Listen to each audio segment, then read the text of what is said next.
kay Kalinga. Pero never ako sasama sa grupo nila. Ako ay sa purong charity lang ako. Kung ipagtanggol man nila ako, yung grupo ko Team Guapa, salamat. Dahil may nagtatanggol sa amin. Oo. Pero yung sabihin nila na antay ako, hindi. Kasi kung ako mag-antay, daming mabubuwang sa mundo. Oo. Naniwala ka, Ate Marilyn? Pag ako nag-antay, daming mabubuwang sa mundo. Delikado ako mag-antay, kaya ayaw mag-antay. Pero kaibigan ko lahat ang antay. Kasi i-reach out ko sila. Dahil hindi naman sila kaaway. Iba ang charity ko. Para sa lahat, hindi para sa isang tao lang. Yan. Kahit tawagin kang antay, gaya ng sabi ko, hindi ako antay, hayaan mo na, sakyan mo na lang ako. Sakay na ako, manakay na lang ito taluhan eh. Oo, tinoon na. Oo. Pero ako mag-antay, ayoko. Delikado mo maging antay. Hawak ko mo ng ambit. Hindi ko mag-antay. Kasi, alam nyo na sa dulo. Kung, siguro kung ano. Paldo lang ikaw ang dapat. Okay lang. Magsasawa lang naman sila, okay lang. Mas maganda nga nakapagbigyan ko ng trabaho sa kanila. Di ba? Good morning at isa mapagpalang araw po muna sa lahat ng mga viewers natin, mga kabalbas natin. No? So dito nga po ay gagawa natin ulit panibagong reaction itong si Dr. Love, no? Si Doc Lat, mga kabalbas, na sinasabi dito na ayaw niya maging antay. No? Pero mga kaibigan niya, yung mga antay dito. No? Yan yung sinasabi na dito at ating nakuha at parang nahuli natin doon sa mismong bibig niya, mga kabalbas, kung bakit ayaw niya magiging antay. Kasi nga daw, no? Para meron siyang binanggit dyan na ayaw niyang ituloy, di ba? Parang sinasabi niya na ayaw ko maging antay dahil pag bumalik, parang hindi niya dinugtungan, no? Kasi parang gusto niyang sabihin na, di ba, halimbawa kung maging antay siya tapos may chance or may pagkakataon na babalik siya, eh pwede pang siya bumalik. Parang ganun, no? Pero akin lang yung opinion ko, no? So, mag-like, importante dyan, comment at mag-komento kayo, no? Ano yung mga kuro-kuro opinion ating malalaman para at least paano mabasa natin, okay? So, yun po yung ating nakikita kay Dr. Love, no? So, safe, playing safe, or gusto niya na pag bumalik, siyempre, alam mo naman ngayon na umalis siya sa Kalingap, pero meron siyang binanggit dito na lahat ng mga, ito, yung dati niyang channel ay gusto na niyang ibenta. Bakit? Dahil nga daw, parang sinabi na dito na kasi ang alam naman talaga natin at given naman, di ba, mga balbas na yung subscriber na yan ay galing sa Kalingap, no? So, gusto niya panibago. Kaya gusto niyang ibenta na lang itong kanyang channel. So, pakinggan natin ang mensahe nito ni Dr. Love, mga balbas natin. So, ito po yon at bibigay natin ng kuro-kuro opinion kung ano ba ang ating opinion patungkol dito. Okay, so ito po yon. Kapag ikaw ay tinanggal, sa tingin mo babalik ka pa? Meron ka pa bang puwang para bumalik? Wala na, di ba? Kapag tinanggal ka na, wala ka na puwang, wala ka na pwesto. Eh, ang gusto ng iba, magmakaawa. Hindi na po yun. Hingin ka ng tawad, magmakaawa. Bakit ka hingin tawad? Wala ka namang kasalanan. Paano mangyari yun? Yung wala kang kasalanan tapos hingin ka ng tawad. Pwede ba yun? Kahit anong isip na ginagawa ko, kahit anong ginagawa kong pag-iisip, paano ako hingin ng tawad? Kaya wala akong nagawang kasalanan kay isa. O, di ba? Napakahirap eh. Binanggit dito, mga balbas, itong si Dr. Love, ano? Anong sinabi niya dito? Paano siya daw humingi ng sorry kung wala siyang kasalanan, no?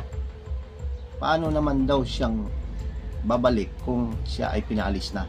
Nakakahiya naman daw kung babalik siya. So parang sinabi na dito na ayaw niya talaga, no? So pero pagdating kasi sa mga bandang uli, hindi naman natin kasi ano yung kumbaga speech or yung pag nagsasalita itong si Dr. Love ay iba-iba, ano? Merong sinasabi niya na kaya nga sinasabi dito nila sa mga nagre-reaction, no?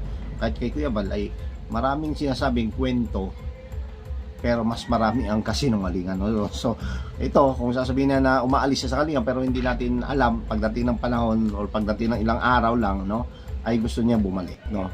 Katulad nung nakaraan, di ba? Galit-galit siya, tapos parang gusto na niya, talagang kinalaban na niya, di ba?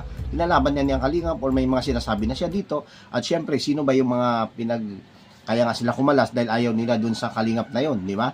Kaya ibig sabihin, bilangga na nila yung Kalingap. Pero dito nga sa kung sino man or di ba, ang sabi niya kay Kuya Bal lang ako at kay Kalingap Rab lang ako humingi ng pasensya, ganun, di ba? Paumanhin. At sa mga viewers na talaga naniwala sa kanya, di ba? Nandun siya pa rin, no?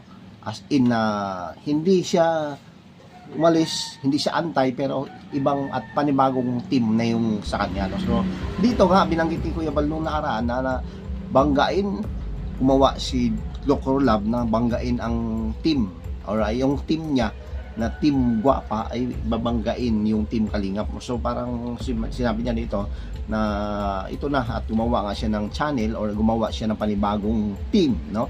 Community para kalabanin ang Kalingap, parang gano'n, no? So ito nga ay meron na, no? Meron na at ito nga ay sinasabi nila na hindi daw pa or hindi niya kinakalaban ang Kalingap, pero bakit si Kalingap banggitin natin si Good Boy, di ba? Ano ba 'yan? Hindi ba Kalingap? Ay siya nga yung mga Kalingap reactor, ano ba 'yon? Di ba? So ibig sabihin binangganan niya, no? Hindi natin sasabihin or hindi pwedeng sabihin ni Dr. Love na hindi niya binangga or ni kailanman ay, di ba, hindi siya parang anti-Kalingap. Kasi ang dating kasi dito mga balbas, pag na, syempre, di ba, nakalaban mo na yung Kalingap or nandito ka na sa team mo, no? At ang kinakalaban mo ay mga reactor na Kalingap. At syempre, may mga charity vlogger at yung isang, si Baby Boy, ay sinasabi natin na hindi natin masabi na hindi mo or hindi ka anti-Kalingap or di ba? Dahil kinahalaban mo na sila eh. Nandun na sila eh. Tapos di ba, may mga pa ano ka pa diyan na matigas na talagang sinabi mo na kakasukasuhan na ganoon. Sabi mo, hindi umano, di ba? Pero dito ay mariing sinabi mo na ay o hindi ka anti-Kalingap, kaibigan mo lang sila, no? Hindi ka antay pero kaibigan mo yung mga anti-Kalingap, no? So mahirap isipin, no? Saan ba ang logic noon, mga balbas, no? So tapos pagdating dito inaaway mo yung mga anaaway, sinasagot mo, no? Mga yan. Pero parang umano kasi dumating sa lumabas dito na talagang parang antay, no? Or as in, kayo, ano ba sila? Magkomento nga kayo, mga balos, kasi sa akin, panin ko, bakit po kakalabanin ng isang Kalimarders na charity vloggers or, di ba, K-Boys or Baby Boy, yung katandim nito dati, kung na ikaw ay makakalingap, di ba? Nakuha mo, mga balbas. At ito mga reactor na Kalingap, bakit nagkabanatan kayo dyan, no? Nagkabalahuraan kayo, below the belt na, at ito ang isa, yung Kalingap reactor na ito ay galit na galit sa'yo at hindi ka daw tatantanan talaga, di ba? Namely, drop name natin si Mang Bopil, di ba? O paano lang ito? So, pero nanindigan siya na hindi siya Kalingap. So, ang gulo. Kaya, mag-komento kayo dyan. Opinion nyo, ano ba? Tapos hingi ka ng tawad. Pakahirap. Pakahirap. Hindi naman ako, hindi tayo, binigyan tayo ng Diyos ng isip. Binigyan ka ng Diyos ng talino. Binigyan ka ng Diyos ng puso. Magmahal. Binigyan ka ng Diyos ng talino para balansihin mo lahat ng bagay. Balansihin mo sa tamang pagbabalansi. Hindi yung pagkatalagang hingi ka ng tawad, hingi ka ng awa.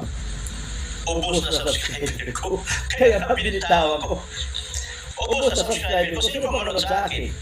Wala na akong subscriber dahil nag-unsub na sa akin lahat. Sino pa manood sa akin? Kaya nga binitawan ko na ang channel ko. Dahil maubos na. Kasi ayaw ko na lang magkaroon ng utang na loob. Kaya yung channel ko binitawan ko at yan ay ibibinta ko na lang. Ay, salamat po kayong gabi sa inyong lahat tanan. Team Guapa Channel, New Orleans, USA. Thank you, ma'am. Kaya diba? Tama ko? Kaya yung main channel ko, binitawan ko na dahil ayaw ko na magkaroon ng marinig ng mga salita. Ayaw ko na, gusto ko na mag-focus sa Team Guapa. Kahit itong channel ko ngayon ginagamit ko, napakaliit dito.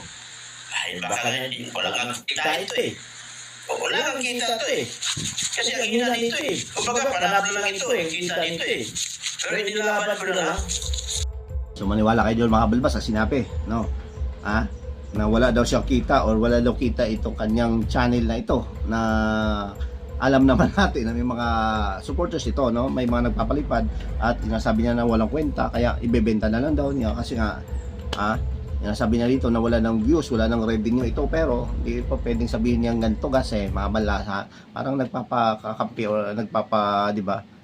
Awa talaga ito siya. Pero kung ating pansin ng kanyang mga viewers, no, o ang mga kanyang paghalimbawa nag-live siya sa haba-haba na umabot ng 20k or something like na parang sobra pa, ay sabihin mo kabalbas ay meron talaga siyang revenue dito, may views talaga siya, no? So sabi niya hindi at ibenta or hindi na daw niya gagamitin ito, pero tingnan natin mga kabalbas kasi nga tulad ng sinabi ng iba, tulad ng mga nag-reaction sa kanya, tulad ni Kuya Val, no? Di ba, ito si Dr. Love pagka nagsalita ng 100 salita or di ba ay 101 yung kasinungalingan o yung mali, mga balbas. So ito, ang opinion niyo pa tungkol sa mga gantong klase na bibigay na naman ng panibagong kumbaga di ba kaisipan na ito at iba na naman yung sinasabi dito ni Dr. Lab Balbas kung ano ba ang meron na naman at mag-iimbento ba ito at kwentong barbero na naman ba ito, dahil gusto niya ibenta na daw dia ang kanyang channel dahil ayaw na niya, dahil humihina daw ito at pababa ng pababa ang kanyang subscriber. Ay alam naman natin na lahat ng yan ay galing sa Kalingap, kaya malamang sa malamang ay mag-unsubscribe talaga ang mga yon para, di ba, magkabalik or maibalik agad ang algorithm siguro ng YouTube at mabigyan pa ulit at madagdagan pa kanyang mga subscriber. Pero sinubukan naman niyang humingi ng paumanhin pasensya, pero hindi sorry. Dahil ang sabi ng Kalingap iba, yung reactor nila dito sa Kalingap ay iba ang opinion or sa kanila, no? Sabi niya ang pasensya ay iba doon sa magsuri ka, no? So magpatawad ay iba doon sa humingi ka ng paumanhin. Hindi ko alam, basta ang sabi ni Dr. Love ay humingi siya, pero bahala kayo dyan.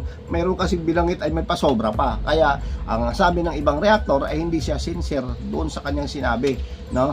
So dito nga mag-like importante dito at mag-komento kayo kung ano ba ang inyong pananaw patungkol dito at magbigay kayo ng inyong opinion.